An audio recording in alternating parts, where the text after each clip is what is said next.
Bien, pues continuamos en el debate de la 8 Soria en esta tarde de jueves para analizar la actualidad que viene marcada por el coronavirus y otras borrascas de diferentes dimensiones, de diferentes latitudes, incluso alguna borrasca política que otra. Fernando González Herreras, muy buenas tardes. Buenas tardes, Iván.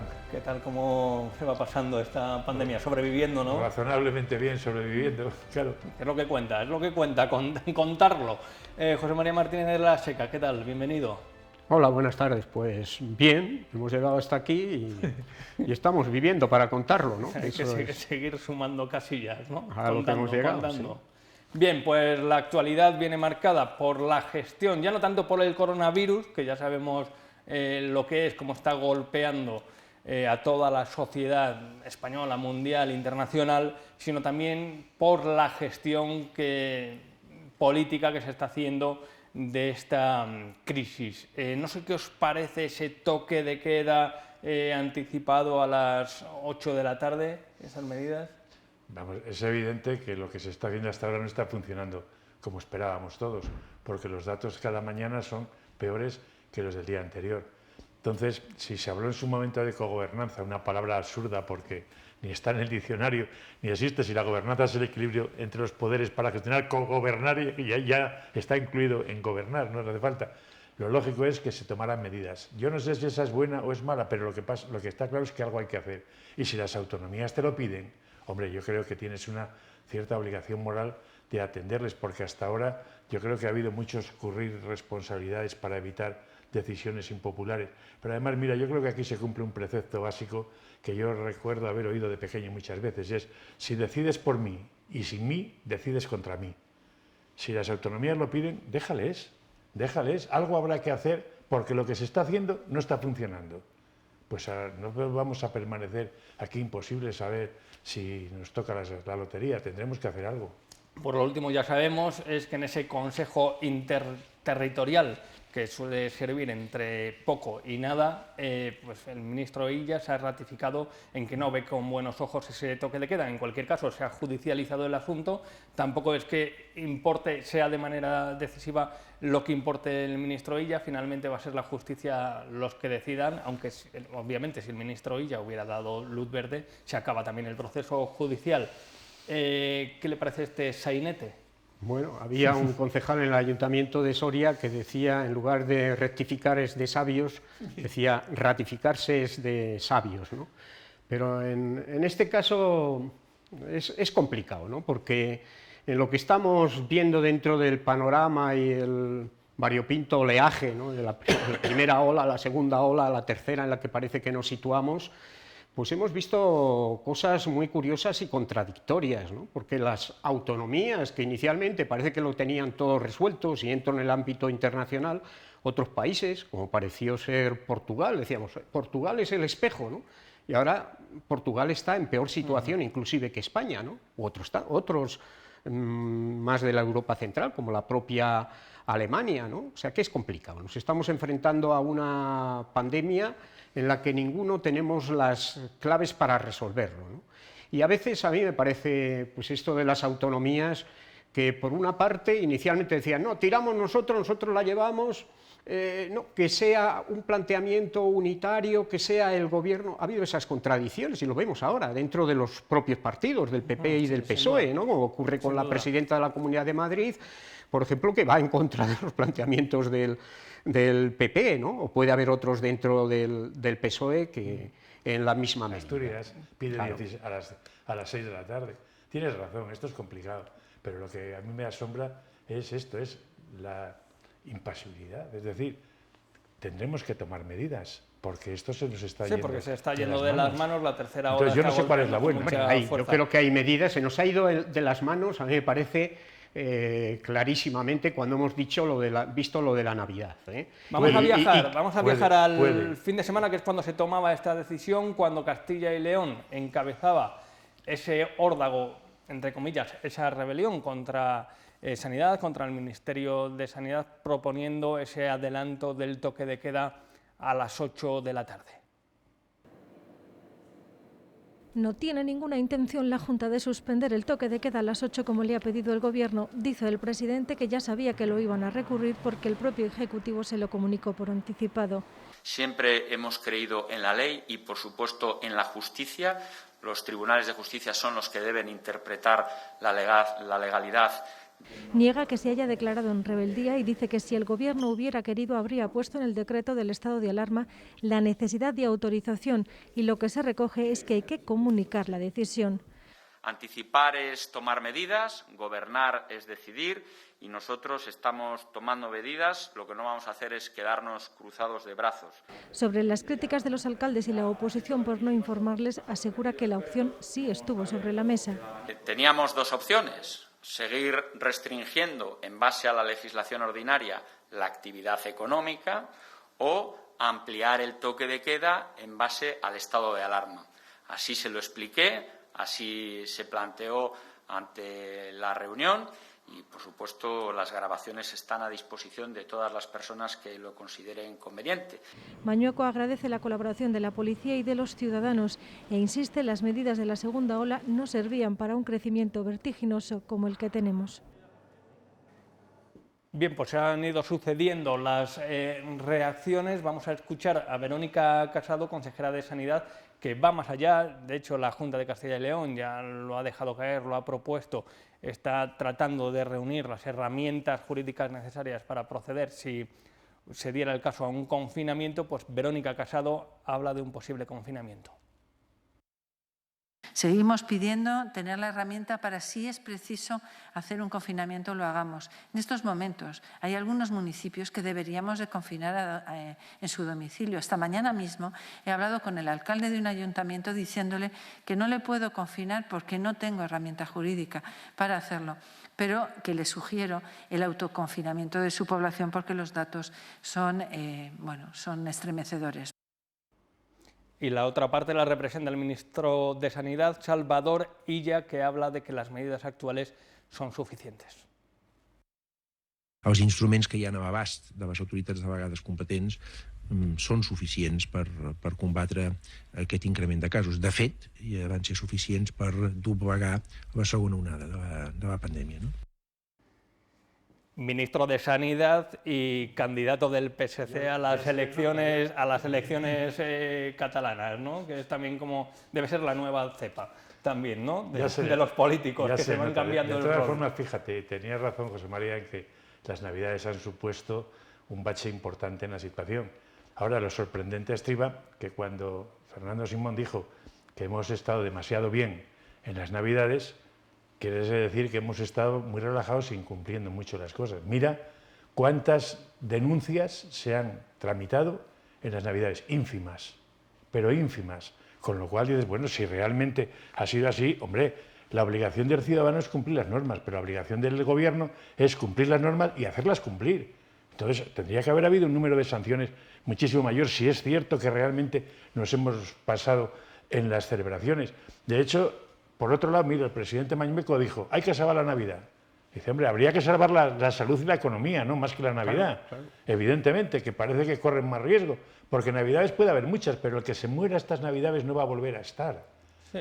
Luego, está claro que hay unas circunstancias absolutamente contradictorias, absolutamente increíbles, fuera de lugar, cosas que se contradicen completamente, y lo que está claro es que estamos donde estamos, en una situación dramática en que hay una cantidad de gente que no va a estar aquí más porque va a fallecer y que a eso hay que dar una solución y hay que buscar una solución como sea y donde sea. Y si hay que confinar, habrá que confinar, habrá que ser valiente tomando decisiones y no estar mirando rentabilidades electorales. Desde vuestros conocimientos jurídicos, eso de adelantar el toque de queda a las 8 de la tarde, y GEA se basa en que a las 8 de la tarde ya es de noche, que el horario nocturno empieza incluso antes en estos inviernos castellanos. ¿Es legal adelantar 2 horas el toque de queda? ¿Va contra lo dispuesto en el estado de alarma, a pesar de que hay algún artículo que dice que las autonomías pueden flexibilizarlo? Bueno, yo de lo que parto, y me parece que es donde falta el sentido común, es eso, es que tendría que haber una acción coordinada y dejar de jugarse con unos planteamientos electoralistas, que es lo que se está viendo, ¿no? Porque cuando decimos, y lo ha señalado antes Fernando, dice, no, Asturias es que pide que el toque de queda sea a las 6 de la tarde. ¿Y qué está diciendo Extremadura? Pues no está de acuerdo con que sea a las 6 de la tarde, porque lo que puede hacer que rebajemos esto a las 6 de la tarde es que haya una mayor concentración del contacto en el resto del tiempo. Por lo tanto, todo es contradictorio. ¿Quién tiene en este caso la varita de la solución? Yo creo que lo que no se puede hacer es dar la nota. Castilla y León para mí ha dado la nota diciendo eso, si tiene que pedir una autorización y hay un elemento de coordinación, se tiene que coordinar. Y ahí es donde se tienen que plantear las cosas, ¿no? Primero tomo la decisión y luego que me la acepten el resto. Por ahí vamos mal. Si hay elementos de coordinación, resuélvanse ahí todas las diferencias o las cuestiones que se tenga que plantear. Es que ahora yo he oído, me da... A veces, y lo he visto en Castilla y León, digo, no sé si es Fernández Mañueco o es Muñeco Fernández en manos del vicepresidente de la Junta de Castilla y León, que sale como un elefante en cacharrería. A mí no me gustan las formas que tiene IGEA, no me gusta para nada, ¿no? Porque hay que entrar en un planteamiento de mayor templanza e ir al grano, que es lo que estamos diciendo. Que también es cierto, si hablamos de vicepresidentes, vamos curiosos. Solo que en este caso también es cierto que si se esperan a que el Ministerio de Sanidad dé luz verde a tomar las medidas que disponga en ese Consejo Interterritorial, que, como decíamos antes, sirve para lo que sirve, también podemos estar esperando. Y la actualidad, la lucha contra el coronavirus, entiendo que necesita de medidas contundentes y rápidas, a veces impopulares y tal vez a veces un poco transgresoras. ¿Cuál es el límite? ¿Cuál es el límite o quién pone el límite? Si es que la clave de las normas, y al final vemos quiénes son los que incumplen la norma, que la norma no está marcada el valor de la norma por el hecho de las sanciones, sino tiene que tener un componente pedagógico, pero siempre habrá gente irresponsable. ¿Hasta qué punto nosotros somos también responsables? Y no lo estoy trasladando, que podemos hablar también de lo de la nieve y de la retirada de la nieve, que al final parece que compete a cada ciudadano. Yo no estoy de acuerdo, no estoy diciendo eso, porque aquí hay distintas responsabilidades.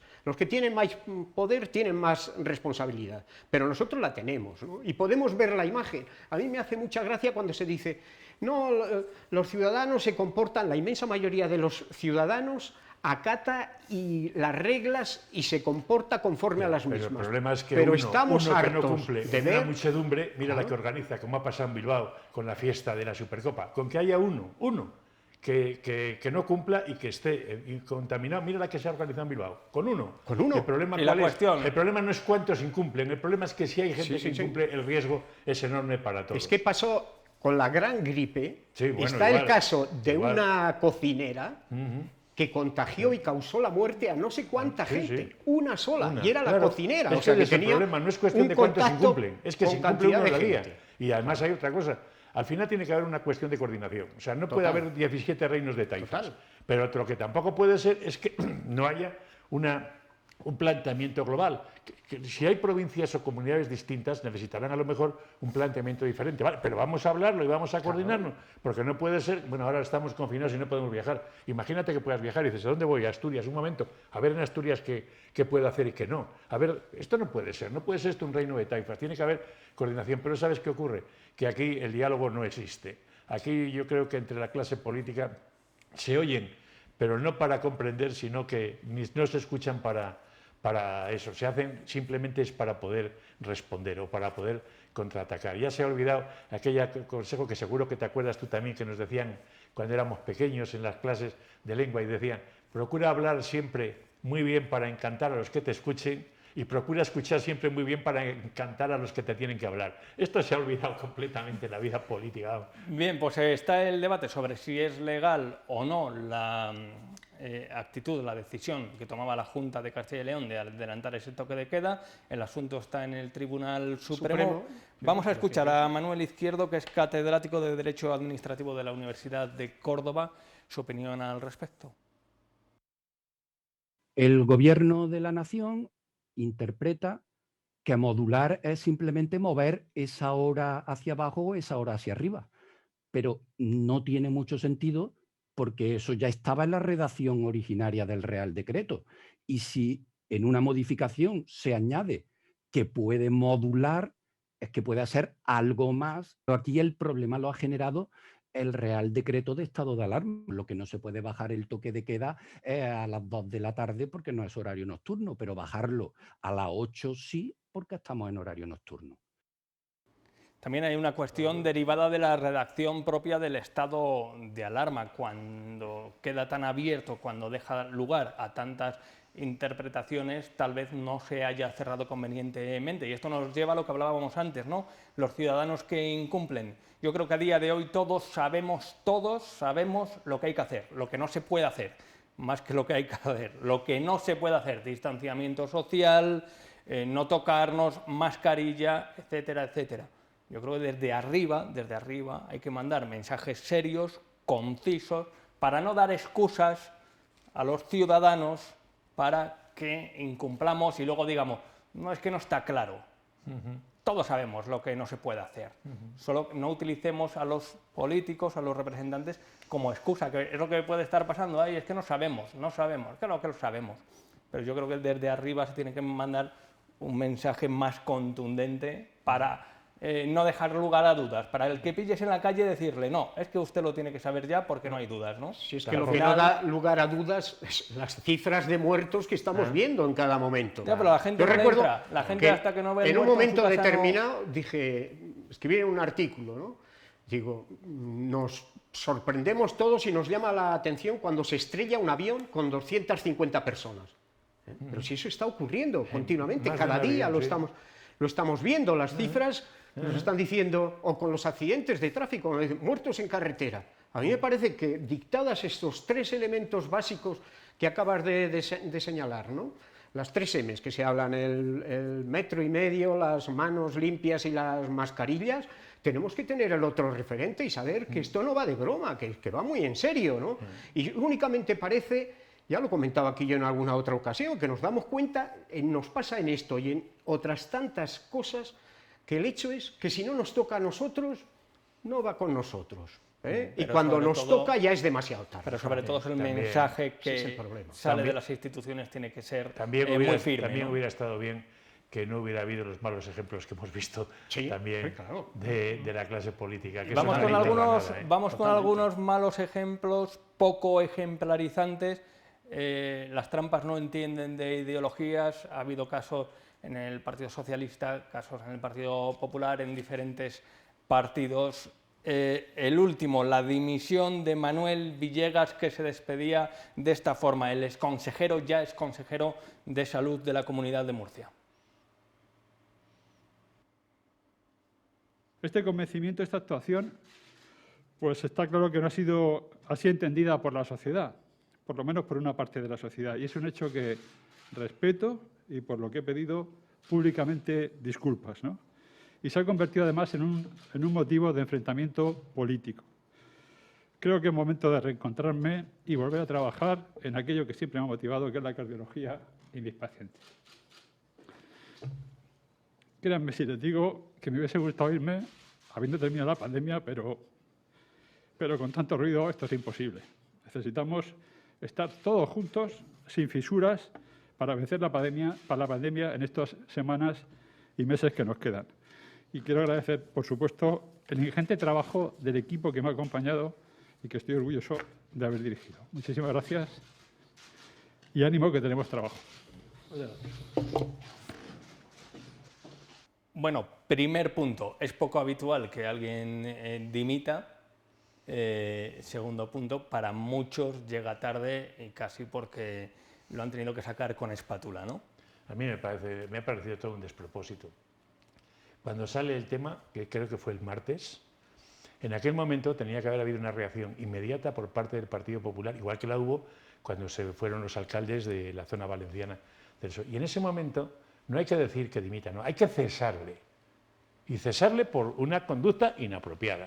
Pero es que además sale el consejero y salió en plan, que yo me pareció bastante soberbio cuando salió de esto de que, bueno, ¿de qué estamos hablando aquí?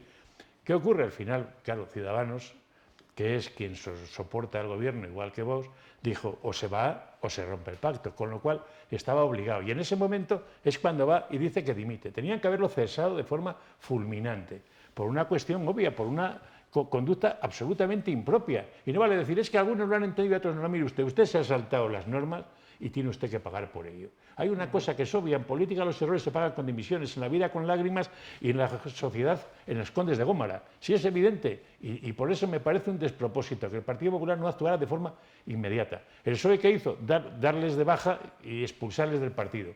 Supongo que ahora los concejales cogerán y le harán una moción de censura y lo mandarán al grupo de los no inscritos. Pero es que esos comportamientos no se pueden consentir porque dan una imagen nefasta de que la seriedad que hace falta para afrontar este problema. Estamos hablando de vacunas, de lo que nos va a sacar de esto. Es que estamos hablando también del consejero de Sanidad, ¿no? Que creo que ha ocurrido una cosa similar en el País Vasco. Estamos hablando las responsabilidades de unos y de otros, pero como he señalado antes, hay unos que tienen mayores responsabilidades, porque tienen el poder y en sus manos el uso del poder. Y lo que no pueden hacer es abuso del poder en beneficio propio, como es el caso en este claro y manifiesto, ¿no? Yo lo único que veo positivo esto sería para los que son reacios a la vacuna, es decir, bueno, pues estos parece que quieren vacunarse a toda costa los primeros, ¿no? Hay que sacar siempre algo bueno de lo que vemos como negativo, ¿no? Dices, si tan malo es lo de la vacuna o tantas dudas ofrece, ¿por qué algunos que tienen la responsabilidad máxima y la competencia son los que quieren vacunarse primero antes de lo que les corresponde? Tan mala no serán, ¿no? Tan mala no serán. Digo yo. Tendremos que confiar. Yo ya te comenté la otra vez que hablamos de esto, que yo no tengo conocimientos suficientes, no tengo competencia para saber si la nueva orientación de las vacunas, en vez de la situación anterior de virus atenuados o muertos para generar anticuerpos, ha cambiado a estos mensajeros. No tengo conocimientos, pero tengo dos amigos médicos en los que tengo profunda confianza personal y profesional. Y les pregunté, me dieron una explicación, bueno, como entendí lo que me dijeron, pero al final la cuestión la reduje a una situación muy fácil. ¿Os vais a vacunar? Respuesta, sí. Y como los tres tenemos la misma edad y vamos en el mismo bloque, dije, pues no hay problema. Los tres juntos cogidos del brazo a vacunarnos. Si ellos me hubieran dicho que no se vacunan, desde luego yo no me vacuno. Pero me dijeron, sí, los tres del brazo iremos cuando nos llegue el grupo de los 70. Vosotros ya estáis ahí. Hay una cosa en esto. No, él todavía no llega, hombre. Vosotros estáis ya. Yo sí. Yo no, estoy aún en lista de espera, ¿no? Pero digo que en este caso hay un problema, digamos, a mayores en la gravedad, que es como ocurrió también con lo de las mascarillas, ¿no? Que nos encontramos, porque estamos viendo ya algunas cosas también contradictorias en cómo se gestiona todo esto de las vacunas. Con las mascarillas pasó que resulta que estábamos Europa con lo que es, con todo su desarrollo, su investigación, su innovación, que no teníamos mascarillas, se las teníamos que comprar a China, que era la que controlaba todo el mercado internacional, ¿no? Y ahora parece que estamos en unas situaciones también un poco similares, aun habiendo distintas vacunas y tal, hay un problema de distribución y de que le llegue a todos, ¿no? Al margen de que luego todos queramos o no vacunarnos, ¿no? O sea que hay muchos problemas añadidos, no es tan fácil y tan simple de decir nos queremos vacunar, nos toca vacunarnos, sino podremos todos vacunarnos y podrán vacunarnos aquellos que tienen menos recursos, porque esto es una pandemia. Es mundial, ¿no? Es del mundo mundial. Al final es la Unión Europea la que las ha puesto, o sea que... Vamos a hablar de otras borrascas políticas, también la generada por Pablo Iglesias el pasado fin de semana, el pasado domingo, en el programa Salvados de la Sexta. Vamos a tratar de recuperar unas declaraciones polémicas de Pablo Iglesias, el vicepresidente segundo del Gobierno. ¿Lo consideras realmente un exiliado? Como se exiliaron muchos republicanos durante la dictadura del franquismo, por ejemplo. ¿Los puede comparar? Pues lo digo claramente, creo que sí. Todo este revuelo que se ha montado, considerando, como digo, desacertadas esas declaraciones, forma parte de este linchamiento político que sobre todo al gobierno, sobre todo al sector de Podemos y especialmente al vicepresidente se está produciendo día tras día, ¿no? Escuchábamos también, veíamos en pantalla a Iván Aparicio, presidente de Recuerdo y Dignidad, una de las asociaciones que trabaja por la memoria histórica. Ya les vemos pues, en esas fosas, recuperando los restos de los represaliados, ¿no? Que decía, sí, lamentaba esas declaraciones, pero a veces los peros, no sé yo dónde llegan los peros. Machadiano convencido, que vamos a hablar de José María Martínez. La Seca se puede poner en el mismo lado de la balanza a Puigdemont y Antonio Machado y los que siguieron, los que fueron al exilio. Para nada, ¿no? Al margen de que hay una situación de una guerra con todo lo que implica la guerra civil, que da mucho que hablar. Es una circunstancia en la que salen todos esos españoles camino del exilio al planteamiento del amigo Puigdemont, ¿no? Que sale dentro de una España democrática, que parece que no la reconoce, ¿no? Estamos en un Estado social y democrático de derecho, con una Constitución. O sea, esa manera de fugarse él para eludir sus responsabilidades, precisamente, me parece que no justifican para nada las declaraciones de Pablo Iglesias en ninguno de los sentidos, ¿no? Y de hecho, desde su propio partido tuvieron que salir ya con algunas matizaciones, yendo al diccionario de la Real Academia, que no tiene ningún sentido. Vamos a es Iván un prófugo que responde a un linchamiento de la justicia político. Y a mí me parece que tendría que venir aquí. Hay otros planteamientos, podría entrarse en eso, yo no voy a entrar, sino que me parecen totalmente desafortunadas esas declaraciones, y lo que tendría que hacer es rectificar más pronto que tarde. ¿Es un linchamiento político, hombre, lo que estamos haciendo? Que quien ostenta la presidencia de Recuerdo y Dignidad haya defendido una situación en la cual ni el recuerdo ni la dignidad, como muy bien ha dicho José Mari de Machado y de otros que se fueron, se respeta, resulta un poco sorprendente. Yo creo que el vicepresidente va por libre desde hace mucho tiempo. Desgraciadamente tenemos un desgobierno de dos gobiernos y el vicepresidente gestionar no, pero hace las dos cosas que mejor sabe hacer: crear follón y la comunicación, y manejar los resortes de la comunicación. Y sale de vez en cuando por peteneras contando historias de estas. Al final me gustó mucho una expresión que oí, no recuerdo a quién, que decía que al final, dice, ¿cómo no le van a poder? Si Podemos al final es una organización que está al servicio de un matrimonio. No recuerdo quién fue el que lo dijo, pero cuando lo leí la verdad es que me hizo gracia. Pero el problema no solo es él. Fíjate, hoy he oído al ministro Illa diciendo: la marcha de Trump es extraordinaria, una buena noticia para españoles y catalanes. Y dice, anda, ¿los catalanes no son españoles entonces o qué? Pero es que hace 3 días el mismo ministro dijo, no, si Cataluña es una nación, lo hemos dicho desde siempre. Pero vamos a ver, que tú has jurado una Constitución en la cual en la Constitución está claramente especificado lo que son las nacionalidades y las comunidades autónomas, que no hay naciones. Entonces, al final aquí van todos por libre, es decir, que es un desgobierno completo, cada uno echa su cuarta espada. Hay veces que la portavoz desautoriza a un ministro, el ministro desautoriza a otro ministro. Al final ya no sabemos a qué estamos jugando. Es un gobierno de coalición que es la primera vez que se da en la historia de España. O sea, ese pero es que no se han coaligado, que es lo malo. En democracia, bueno, es lo malo. El hecho es ese, ¿no? Y estamos viendo, por ejemplo, que es lo habitual de lo que ocurre en Italia, ¿no? El charco de... Compáranos con algo mejor, hombre. El charco de ranas, ¿no?, que se produce en Italia, ¿no? Yo siempre he sido un defensor de Sánchez, ¿no? Frente a otros, como he dicho aquí en Soria, yo he sido siempre un defensor de Pedro Sánchez. Siempre. Sí, se me ha dicho sanchista, he dicho sí. Al principio, la primera vez y la segunda vez, ¿no? Como otros que han venido después y que ahora son los más sanchistas del mundo. Yo siempre me sorprendo de toda esa serie de cosas. Eso no quiere decir que yo, porque lo diga Pedro Sánchez, digo amén, para nada.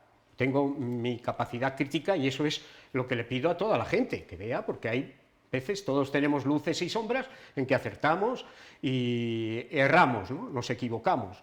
Y creo que, bueno, la pandemia sorprende al más pintado, como hemos dicho, sea el que sea. Y ya hemos visto lo que ha hecho Trump en Estados Unidos, o lo que ha hecho Bolsonaro en Brasil, o el primer ministro inglés, ¿no? Hemos visto de las cosas más sorprendentes y variopintas, ¿no?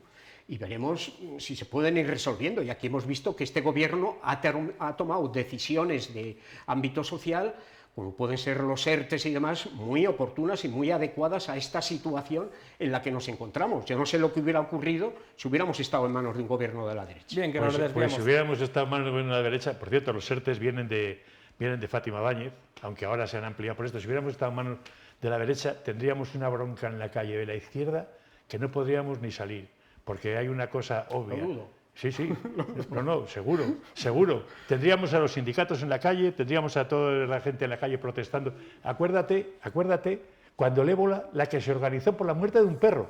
¿Te acuerdas? Sí. Bueno, pues mira los muertos que llevamos y toda esa gente que se montó el cacao en aquel momento, ahora no la oye nadie. O sea que afortunadamente está gobernando el PSOE, porque si llega a gobernar el Partido Popular, bueno, esto era la guerra civil. Excalibur, símbolo del Cierto. ébola, como bien recuerda Fernando González Ferreras. Pues yo creo que esta situación va a ir a más a medida que se acerquen las elecciones, sí. Porque sí que es cierto que Pablo Iglesias y Podemos anda con la vista puesta en el gobierno, pero con una mirada puesta en no perder apoyos, ¿no? Que es lo que le pasa dentro de los partidos de coalición al que tiene menos apoyos, que a veces queda desdibujado. Totalmente, por lo tanto él tiene que mantener, porque las confrontaciones electorales no es que ocurran cada 4 años, es que ocurren un año al siguiente, como estamos viendo, cuando no son generales, son autonómicas, son municipales. Vamos a terminar. Y mira que 2 galletas se han llevado en el País Vasco y en Galicia. Vamos a terminar con una borrasca, esta sí climatológica, la que nos dejaba el paso de Filomena, y vamos a escuchar al alcalde de Soria en televisión española con el soriano Jesús Cintora. La acumulación de residuos y no restablecer los servicios básicos esenciales que tenemos, y más en una situación de emergencia sanitaria como la que tenemos ahora mismo, ¿no? Esos servicios esenciales deben estar, digamos, por encima de cualquier otra circunstancia, ¿no? Y por eso la planificación y la previsión, ¿no?, ante algo que se preveía y que ya nos habían adelantado es un factor absolutamente básico, ¿no? Bien, pues se refería, volvía a saltar a la actualidad nacional Carlos Martínez, esta vez al hilo tras la petición de Almeida de la declaración de zona catastrófica de Madrid. Decía el alcalde de Soria, Soria sí que merece ser catalogada como zona catastrófica los 365 días del año, etcétera, etcétera. Y también es cierto que ante el silencio de los socialistas madrileños, de Pepu Fernández en la alcaldía de Madrid, de Ángel Gabilondo en la Comunidad de Madrid, que muchos socialistas han criticado porque no están ni se les esperan, pues parece que Carlos Martínez, como contaba la siguiente noticia, que no sé si podemos ver, compañeros del Día de Soria, que titulaba algo así como Carlos Martínez azote de Almeida, ¿no? Porque casi encabezaba esa oposición que muchos presuponían a los dirigentes socialistas madrileños. No ha perdido ocasión y sí que hemos conocido después que, bueno, se va a declarar zona catastrófica hasta 8 comunidades y, bueno, tendrán que hilar fino para ver qué zonas han sido las más perjudicadas. Antes de que me valoréis la gestión de la capital soriana, la gestión que ha hecho el Ayuntamiento de Filomena dentro de nuestros dominios, que también es importante porque hemos visto calles mejores y calles peores, no pierde la ocasión Carlos Martínez de, bueno, de saltar a la palestra y no sé si tomarse atribuciones, pero sí que es verdad que el papel que tienen que hacer otros políticos, Ángel Gabilondo, Pepu Fernández, casi lo ha hecho él. Hombre, cuando la vez pasada también salió Carlos Martínez y demás, yo en aquel momento comenté, tomando café y demás, en plan informal, que me pareció que había tenido un excesivo protagonismo mediático, que había tenido una excesiva presencia mediática y no creía que eso tampoco fuera bueno. Sí, creo que fue muy desmedida, porque acuérdate que salió por todos los lados. Entonces, que haya salido él, bueno, pues al final Jesús Cintora, que tienen buena relación, le llama y él dice lo que considera que tiene que decir, lo que opina. O sea que no creo tampoco que haya salido como baluarte del Partido Socialista en contra de una presidenta de una comunidad. Creo que simplemente le llamaron y dijo su opinión. Pero esa raíz de un artículo previo publicado en el Confidencial, donde se hace un reportaje de cómo se ha gestionado la borrasca en la España vaciada, donde sí que es verdad que las declaraciones de Carlos Martínez se hacen virales en Twitter y a partir de ahí ya recibe la llamada de Jesús Cintora. Sí, pero lo que te quiero decir es que no creo que fuera una salida contra no, sino que salió, ¿no? le llaman, le entrevistan y dice cuál es su opinión y ya está. Yo creo que lo que dijo va en sintonía con lo que él piensa. Pero claro, nada pero más. No yo más. creo que es no desde su planteamiento tiene que plantear eso. Yo lo veo en la lógica más aplastante, ¿no? Luego hay otra serie de elementos, ¿no? Yo digo que el planteamiento para mí es la contradicción que tiene Martínez Almeida, ¿no? Se llama Martínez Almeida, el alcalde de Madrid, que es sobre todo cuando hablan de la declaración de zona catastrófica de Madrid con una nevada imponente como ha sido esta y la cuantificación que realizan de 1.398 millones de pesetas, ¿no? Parece exagerado. Que digo yo, los de la España interior, la España vaciada, yo he visto en el WhatsApp la época de los 40 o los 50, ¿no? De cómo abrían paso con las locomotoras de vapor para despejar el Pajares, el puerto de Pajares, o ir hacia León, ¿no? Tirando de pico y pala. Eso era nevada, ¿no? Y decía yo, claro, zona catastrófica es Soria por todas las nevadas, porque ahora no nieva tanto en Soria como antes nevaba, ¿no? Pero todas las que hemos tenido aquí de nevadas que han sido imponentes, ¿a cuánto asciende lo que nos tenían que cotizar por la nieve? Que no nos pagan aquí la nieve, es que aquí la nieve es nieve regalada. Nos estamos volviendo muy blanditos. Yo nací en León en el año 50 y mis padres vivían en el centro de León, es decir, lo que entonces se llamaba José Antonio, y la Gran Vía San Marcos, la que está, la calle que va al Parador de San Marcos. Te nevaba en noviembre y te caía medio metro y te limpiaba 1,5 metros de acera. Se iba amontonando la nieve en el borde porque no había coches, porque en la manzana aquella había 3 coches, el del presidente de la Diputación, un señor que era maderero y el de mi padre, no había ni coches. Y bueno, cuando ya había mucho, llegaba el camión del ayuntamiento, lo echaba la nieve al camión y la tiraban al río. No había ecologistas entonces para protestar. Bueno, pues y te pasabas en invierno nevado un montón, las navidades eran blancas no pasaba absolutamente nada. Y ahora resulta que cae y es una especie de tragedia nacional. Sí. Para terminar rápidamente, ¿cómo valoráis la gestión que se ha hecho dentro de la propia ciudad de esta nevada? Vamos a decir, vosotros sois más mayores, habéis conocido, como habéis narrado, otras, ¿cómo se ha gestionado aquí en Soria?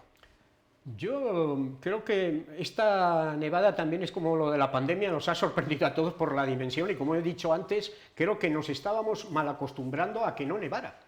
Y entonces esta, por lo intensa que ha sido y acompañada de las heladas, ha generado bastantes problemas en la ciudad, porque luego ha venido el hielo, ¿no? Y como he dicho, como la prioridad es los coches, parece que se ha despejado para los coches, pero se ha tardado bastante en resolver esos problemas para los viandantes y para los caminantes. Yo transito mucho por la ciudad y he tenido varios amagos de caída porque he tocado hielo y no había todo abierto, y con mi pala despejé mi calle, pero como es tan estrecha, el camión de la basura me la metía otra vez. Pues tienes toda la razón, pero por lo visto tú tienes pala. Yo ni eso. Y mira que he tirado de pala, porque cuando íbamos al pueblo en las Navidades y demás, me ha tocado tirar de pala como era el mayor, y no solo la de mi casa, la de mis padres, sino la de los vecinos que eran mayores. ¿Cómo valoras la gestión que se ha hecho? Pues yo creo, como ha dicho él, que, en fin, yo creo que seguramente han hecho lo que han podido, pero creo que era muy mejorable. Han privilegiado los coches sobre los peatones. Yo vivo en Santa Bárbara y en Santa Bárbara había aceras que estaban llenas de hielo y aunque hubiera limpiado algo, aquello era peligroso y, como dices tú, había que hacer equilibrios más de una vez. Creo que han privilegiado una sobre otro y que tenían que haber diseñado mejor el sistema, no tanto coche, que tampoco es tan imprescindible en Soria, y tenían que haber atendido un poco más la zona peatonal, porque ha habido zonas que estaban muy mal. Y ojo, todavía hoy hay alguna en la que quedan planchitas de hielo que, además, como no se ven, todavía son más peligrosas. Que vas confiado. Bien, pues mucho ojo y mucho cuidado por donde pisan, y sobre todo mucho ojo y mucho cuidado, Fernando, José María, también con la pandemia hay que protegerse al máximo. Muchísimas gracias por vuestra opinión en esta tarde de jueves. Fernando, muchas gracias. Nada, un placer compartir con vosotros un rato. José María. Lo mismo, muchas gracias. Nosotros vamos a hacer un alto en el camino, publicidad, y enseguida recta final del programa con esas noticias que nadie se atreve a contar con Soria Leak.